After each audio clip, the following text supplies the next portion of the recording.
আচ্ছা আমি টাকা পয়সা পাবো কই? আমি তো কোনো মতে খাইয়া না খাইয়া বাঁচি। আর তাছাড়া আমার মাইয়াটারও একটা খরচ আছে না। জানো আমার কাছে কি মনে হচ্ছিল আমি শিউলি মামির সাথে কথা বলছি। শুনো, চাচি আমাদের থেকে ভাড়া নেয় না, এটা সত্যি কথা, কিন্তু চাচিও তো বাড়িওয়ালাই, তাই না? এভাবে হলে কিভাবে চলবে মা? ঘরের কাজকর্ম তাহলে কে করবে? আপনার যদি কাজ করতে ইচ্ছা না করে তাহলে আপনি আমাকে বলেন, আমি করে দেই। খাটাখাটনি কইরাই খাই, থাকি গ্রামগঞ্জে। তাও যদি কয়টা টাকার মুখ দেখতাম রে, কিন্তু সেটাও সম্ভব না। আর মাকে অভিনেত্রী হিসেবে নেওয়ার কি আছে? তোর মাকেই তো অভিনেত্রী হিসেবে নিতে হবে, কারণ সে থাকবে প্রধান চরিত্রে, আর নাটকের নাম হবে যখন যে রং। তোর মাকে নিয়ে নাটক বানালে তোর ভাইয়ের আর পেছনে ফিরে তাকাতে হবে না, এক নাটকেই হিট।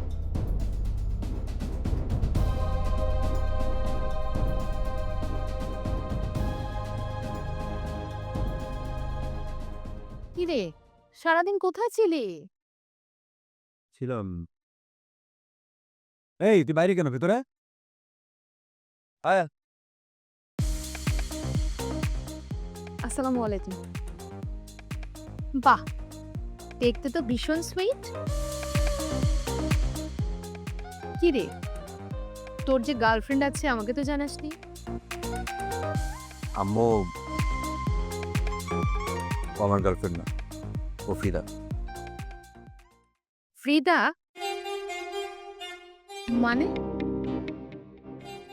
ফিদা আমার ছোট বোন।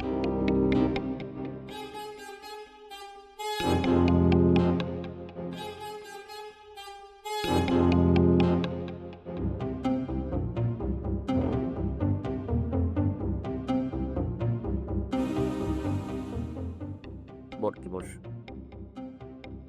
আমি তোমাকে আগেই বলেছিলাম উনি আমাকে সহ্য করতে পারবে না। তারপর তুমি আমাকে জোর করে এখানে নিয়ে আসলে, দেখিয়েছো কি হলো? দেখার জন্য তো তুমি নিয়ে তুই বস, এগুলো মাথা নিতে বস। ভাইয়া বসার সিচুয়েশন এখন এখানে নেই, আমি বরং চলে যাই। কি তোর আমি বসি নেবো না, মাথা না নিতে বস তো। আরে বস দিকে, ভাইয়া? বস বস বস বস। শোন, তুই এগুলো মাথায় নিস না।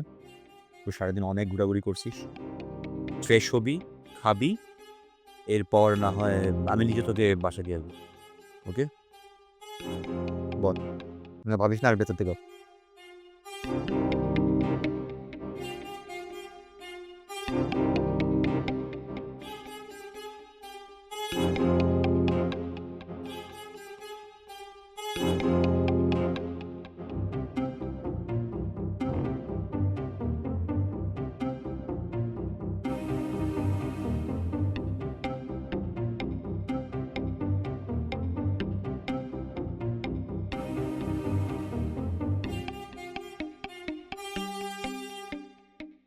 কি রে কবির, তুই কখন আসলি? এই তো বাবা। তুই কি এখানে বসে কাঁদছিলি নাকি? না বাবা, ওই চোখে মনে পানি চলে আসছে, খেয়াল করি। সরি। মানে কোনো কারণে তোর মন খারাপ? কই না তো, আমি ঠিক আছি। তোর কি কোনো কাজ ছুটে গেছে? আরে একটা কাজ গেলে আরেকটা কাজ আসবে, এটা নিয়ে তো দুশ্চিন্তার কিছু নাই রে বাবা। না বাবা, কাজ ছুটে নেই, কাজ ঠিক আছে। তাহলে সাব্বিরদের কারোর সাথে কিছু হয়েছে নাকি? শোন, তোকে একটা কথা বলি, সাব্বিরদের বিষয়ে আর তুই আর কোনো কিছু করিস না তো? বাবা, সাব্বিরদের সাথে কিছু হয়নি। তাহলে ও আচ্ছা, তুই আমার অসুস্থতা নিয়ে চিন্তা করছিস? আরে তুই তো বললি টেস্টের রেজাল্ট দেখে ডাক্তার বলেছে আবার কিছুই হয়নি। এটা নিয়ে তো এত দুশ্চিন্তা করার কিছু নাই। আমি তো ভালো হয়ে যাচ্ছি, আজকে তো অনেক সুস্থ লাগছে। বয়স হলে মানুষের এরকম অসুখ বিসুখ একটু হয়, সেই জন্য এত বড় ছেলের কাঁদতে হয় নাকি? আর তুই তো বললি ডাক্তার বলেছে আমার কিছুই হয়নি, কয়েকদিন রেস্ট করলে ঠিক হয়ে যাবো। ঘরের ভিতরে আজকে অনেকক্ষণ হাঁটাহাঁটিও করেছি। কি হলো, কথা বলিস না কেন তুই? সরি বাবা। সরি? কিসের জন্য সরি? তোর হয়েছেটা কি বলতো?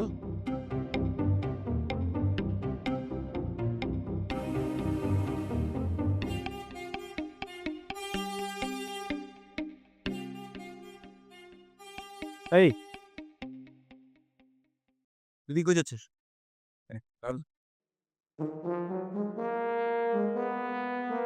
তাহলে আমার ওয়াশরুমে যাবি, গিয়ে ফ্রেশ হবি, ফ্রেশ হয়ে এরপর আমরা সব একসাথে খাওয়া দাওয়া, ঠিক আছে? ভাইয়া তুমি এগুলো কি বলছো এখানে এখন? কিন্তু এখন মানে এখন না তো তখন। আমি বলছি তুই এখন ফ্রেশ হবি তুই।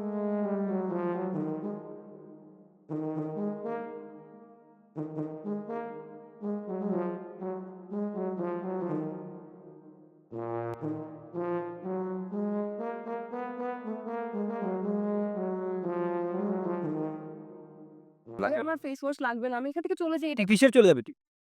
বসো, নাস্তা করো, তারপর যাবে। বসো। বস, নিয়ে নিয়ে এরপর ফ্রেশ হ। আয়।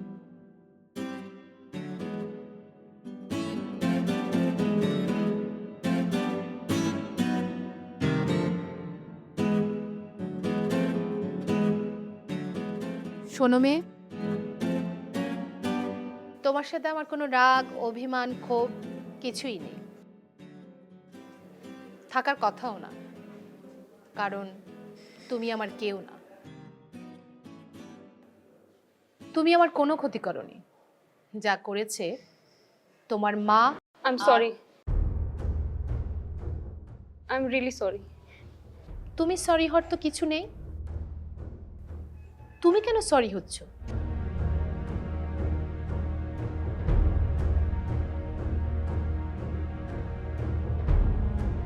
বাবা আমি তোমাকে মিথ্যা বলছি বাবা। মিথ্যা বলছিস? কি নিয়ে মিথ্যা বলছিস? কেন মিথ্যা বলছিস? আমি তোমাকে সত্যি কথাটা বলি নাই বাবা, বলতে পারি নাই। কি সেই সত্যি কথা এখন বল। বাবা, বাবা তোমার বাবা তোমার ক্যান্সার হয়েছে।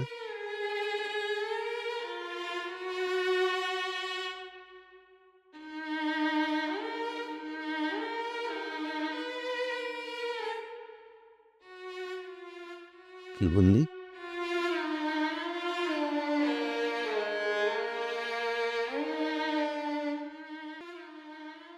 আমার ক্যান্সার হয়েছে? হ্যাঁ বাবা, এটাই সত্যি। তাতে কি, আমার ক্যান্সার হয়েছে। পৃথিবীতে হাজার হাজার মানুষের ক্যান্সার হয়। আমার কাছ থেকে লুকানোর বিষয়টা আমি বুঝতে পারলাম, কিন্তু এখন তুই সত্যিটা বলতে গেলি কেন বলতো?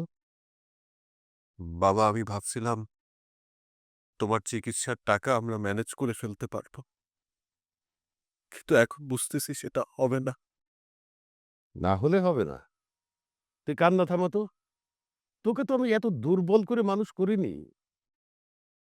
বাবা টাকা পয়সার ব্যাপারে কার কার সাথে কথা বলছিস? আমার নিজের বন্ধু বান্ধব আর পরিচিত লোকদের কাছ থেকে তো এত টাকা পাবো না। মেজো চাচ্চু আর ছোট চাচ্চুকে বলছি। তার মানে বিষয়টা সবাই জানে। হ্যাঁ যা হয়েছে তা আমার কপাল দোষে হয়েছে। আমি সুখী হতে পারিনি, এটাই আমার ভাগ্য। কিছু মনে করো না, একটা মেয়ের বিয়ের পরে তার স্বামী সবকিছু, তার স্বামীকে নিয়ে সে সুখী হতে চায়। আমি সুখী হতে পারিনি কারণ আমার ভাগ্যে নেই। একটা সংসারে যখন সন্তান আসে, তখন একটা নারী হয় মা, আর সেই মা তার সন্তানকে বুকে জড়িয়ে অনেক স্বপ্ন দেখে। আমি সে স্বপ্ন দেখতে পারিনি। আমার সে স্বপ্নগুলো ভেঙে চুরমার হয়ে গেছে। আমি রুশোর বাবাকে ছাড়তে বাধ্য হই। অবশ্য এখন সে সম্পর্কে বলো কি হবে?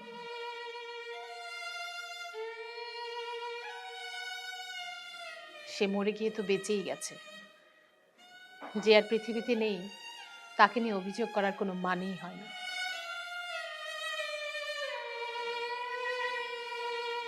কিন্তু আমি বাঁচতে চাই।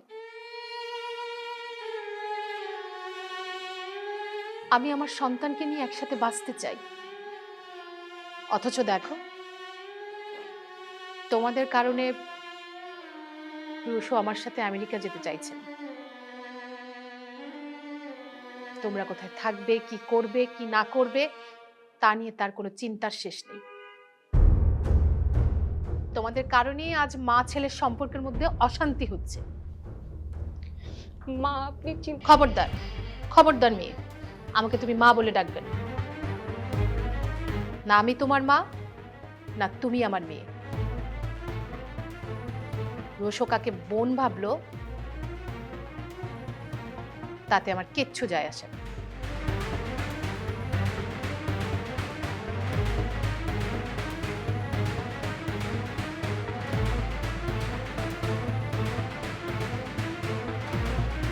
এসব পাতানো ভাই বোনের সংখ্যা পৃথিবীতে কম নেই। কে কাকে ভাই বানালো আর কে কাকে বোন বানালো তাতে আমার কোনো সম্পর্ক নেই। রোশো তোমাকে নিয়ে এসেছে, নাস্তা করো, তারপর আম্মু আম্মু তুমি কাজটা ঠিক করো না। তুমি একদম কাজটা ঠিক করো। এই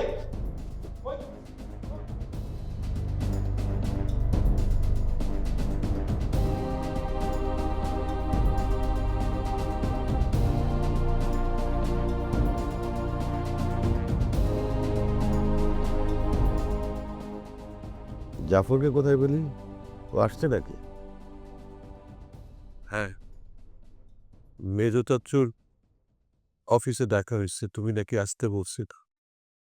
তুমি ঘুমাইতেছিলা বলে তোমার সাথে দেখা করাতে। এখন আছে বাসায় খাইতেছে।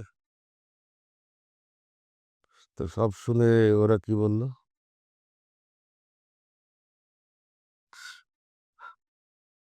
ছোট চাচ্চু কিছুই করতে পারবে না, সরাসরি বলে দিচ্ছে আমাকে। মেজো চাচ্চুকে বলছি হ্যাঁ না, কিছুই বলে রে। তুই এত চিন্তা করিস না তো বাবা। হায়াত যতদিন আছে তার চাইতে 1 সেকেন্ডও কেউ কোনোদিন বাঁচতে পারে নাই, পারবেও না। বাবা, আমি একটা সিদ্ধান্ত নিছি। তোমার চিকিৎসার জন্য প্রয়োজন হলে এই ফ্ল্যাটটা বিক্রি করে দিতে হবে। ফ্ল্যাটটা আমার নামে, সেটা ঠিক আছে, কিন্তু এই ফ্ল্যাটটা তো আমি করেছি তোর ভবিষ্যতের জন্য। আমি এখন অকেজো হয়ে গেছি, আমার কাজ ফুরিয়েছে পৃথিবীতে, আবার সময় হয়েছে চলে যাবার। আমার চলে যেতে হবে। তুই এটা নিয়ে এত ভাবিস না। ফ্ল্যাট বিক্রি করার কোনো দরকার নাই। এটা বিক্রি করলে তুই কি করবি? তোর তো মাথা গোজার কোনো ঠাইও থাকবে না। তুই ফ্ল্যাট বিক্রির চিন্তা বাদ দে, আমার যা হবার হবে। বাবা, তুমি এগুলো কি বলতেছ? তুমি না থাকলে এই ফ্ল্যাট দিয়ে আমি কি করব? না বাবা, আপাতত আমি তোমার চিকিৎসার টাকাটা জোগাড় করব, তোমার চিকিৎসা করব, তারপর যা হওয়ার হবে। আমার তোমাকে কথাটা জানিয়ে রাখলাম। তোমাকে আমি এইভাবে টাকার অভাবে মরতে দিতে পারবো না। তুই পাগলামি করিস না তো। ফ্ল্যাট বিক্রির চিন্তা বাদ দে মাথা থেকে। বাবা প্লিজ, এই ব্যাপারে আমি আর তোমার কোনো কথা শুনব না। কথাটা বলে গেলা।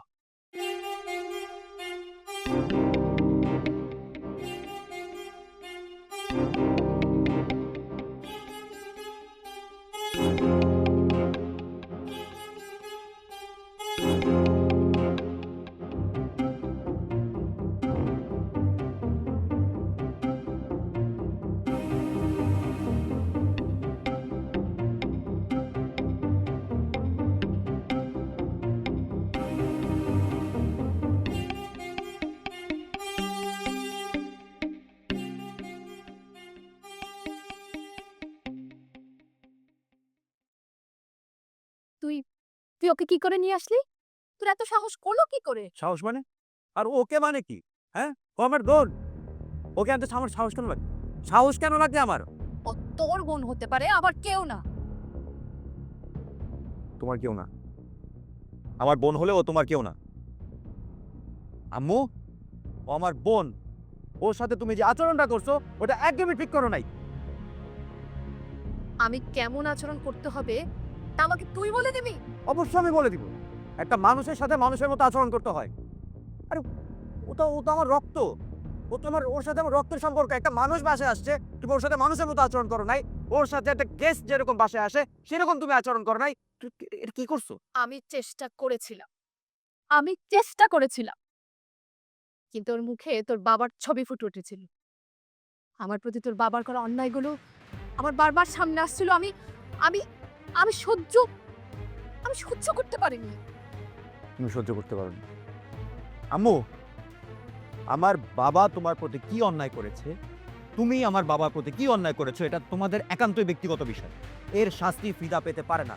ওই মেয়েটা এই বাসায় ঢুকে আমার বোন হয়ে এসে তোমাকে মা বলে ডেকেছিল। তুমি কি করলা? তুমি কি করলা? ফ্রিদা আমার মেয়ে না, আর আমিও ফ্রিদার মা নই। আর আমি কাউকে শাস্তি দিচ্ছি না, কারোর প্রতি প্রতিশোধও নিচ্ছি না। তুই তো আমার ফোনে একবারও বললি না যে তোর বড় চাচার ক্যান্সার হয়েছে। কি বললি? বড় চাচা একটুখানি অসুস্থ হয়েছে। আব্বা, বড় চাচার যে ক্যান্সার হয়েছে এটা আমিও জানতাম না, তোমার থেকে শুনছি। আর শোনো, তুমি একটু আস্তে কথা বলো। কবির ভাই যেহেতু বলছে এই কথা চাচারে জানানো যাবে না, তাহলে সে কিছু বুঝে শুনেই বলছে। গোড়ার ডিম বুঝছে। কবির গোড়ার ডিম বোঝে। ওই যদি কিছু বুঝতো তাহলে জীবনে কিছু একটা করতে পারত। এইভাবে এখানে সেখানে মানুষের কাছে হাত পাততে হতো না। আব্বা, এই সব বিষয়ে আমাদের কথা বলার দরকার নাই। কেন কম না কেন? হয়তো আমার কাছেও টাকা চাইছে। তুমি কি বলছো? আমি আর কি কম? আমি কইছি ভাইজান রে তার অসুখের কথাটা জানাই। একটা মানুষের অসুখের চিকিৎসা হবে অথচ সে জানবে না, এটা কখনো হয় নাকি? আমার তখন তোর উপরে মেজাজ খারাপ হচ্ছে। তোর ফোন পাইয়া আমার এখানে চলে আসা উচিত হয়। বাড়িতে মেলা কাজ, আজকে একটা সালিশ ছিল, সেখানেও যাইতে পারলাম না। আব্বা, চাচ্চুর এই অসুখের কথাটা না হয় তুমি জানতা না, কিন্তু চাচ্চু যে মাথা ঘুরায় পড়ে গেছে, ডাক্তার যে তাকে বেড রেস্ট দিছে, এইটা শুনে তো তোমার অন্তত পক্ষে তাকে দেখতে আসা উচিত ছিল। এই, তুই আমার উচিত অনুচিত শিখাবি না। অসুখ বিসুখ মানুষের হইতেই পারে, তার জন্য এত উতলা হওয়ার কিছু নাই। আমাদের জন্য অসুখ বিসুখ হয় না। কই, আমাদের অসুখে তো কেউ গ্রামের বাড়িতে যায় না। অসুখ তো বাদ দে, এমনিতেও তো বেড়াইতে যায় না। ঢাকা শহরে একটা রাজপ্রাসাদ বানাইছে, আর এখন চিকিৎসার জন্য মানুষের কাছে হাত পাতে। আচ্ছা আব্বা, এইসব কথা আমরা এখন বাদ দিই। কেন বাদ দেবো কেন? আমার তো এখন তোর উপরে মেজাজ খারাপ হচ্ছে। আমি আবার তোমার মেজাজ খারাপ হওয়ার মতো কি করছি? তুই ফোন না দিলে তো আমি আইতাম না। আমার এখন এই যে এই ছোট্ট একটা সোফার ভিতরে শুয়ে রাত কাটাইতে হবে। আব্বা, একটা কথা বলি শুনো। তুমি বাড়িতে যে বিছানায় শোও না, সেই বিছানা চেয়ে এই সোফা 1000 গুণে ভালো। ওহো, 1000 গুণে ভালো। আমার মতো একটা লম্বা মানুষের এই ছোট সোফার মধ্যে শুইতে হবে, 1000 গুণে ভালো। ফিদা তোমার মেয়ে না। তুমি কাউকে শাস্তি দিচ্ছ না, কারোর প্রতি প্রতিশোধ নিচ্ছ না। ফিদা তোমার মেয়ে না কিভাবে বলো তো? আমার গায়ে যে রক্ত, সে রক্তটা তো ফিদার গায়ে। ওর বাবা আর আমার বাবা তো একই। তাহলে তোমার মেয়ে হবে না কি করে? হ্যাঁ, ও তো আমার বোন। তুমি সেটা স্বীকার করো আর না করো, ফিদা ইজ মাই সিস্টার। আর আমি ওকে ছেড়ে থাকতে পারবো না। তুমি যতই ম্যানিপুলেশন করো, যতই তুমি তোমার অসুস্থ হওয়ার বাহানা বানাও, যতই তুমি নতুন নতুন নতুন নতুন নতুন নতুন নাটক সাজাও, আমি ওকে ছাড়া থাকতে পারবো না। তাহলে তুই কি বলতে চাস?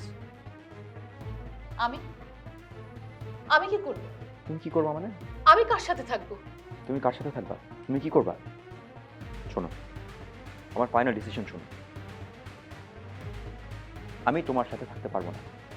হ্যাঁ, আমরা একটা কাজ করতে পারি। আমি যেহেতু ডিসিশন নিয়ে নিয়েছি যে আমি ফিদা দাদির সাথে থাকবো, আমি প্রয়োজন আলাদা একটা বাসা নিয়ে থাকবো। হ্যাঁ, তুমি চাইলে সেই বাসায় আসতে পারো, সে বাসায় এসে তুমি থাকতে পারো, অথবা আরেকটা কাজ করতে পারো। কথা তো কইতেই আছিস, কয়া ফেল। আব্বা, আমি আসলে এই বাড়িতে থেকে আর পড়াশোনা করতে চাইতেছি না। আমি পড়াশোনার জন্য আলাদা একটা বাসা নিয়ে থাকতে চাই।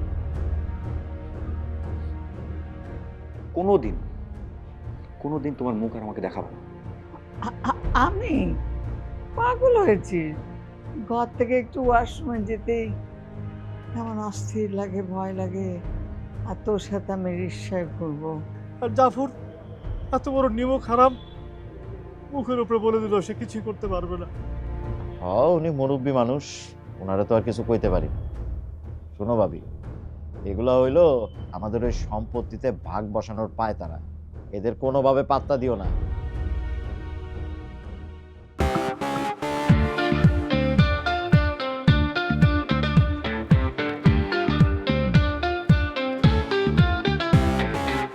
চোরাস্তে ভাসি, বালির ঘর বাঁধি, স্বপ্নের ফেরিওয়ালাটা দিয়ে যায়। জীবনে কুয়াশা ধোয়াটে পথ, আলো আধারের সাথে খেলা চলেই যায়।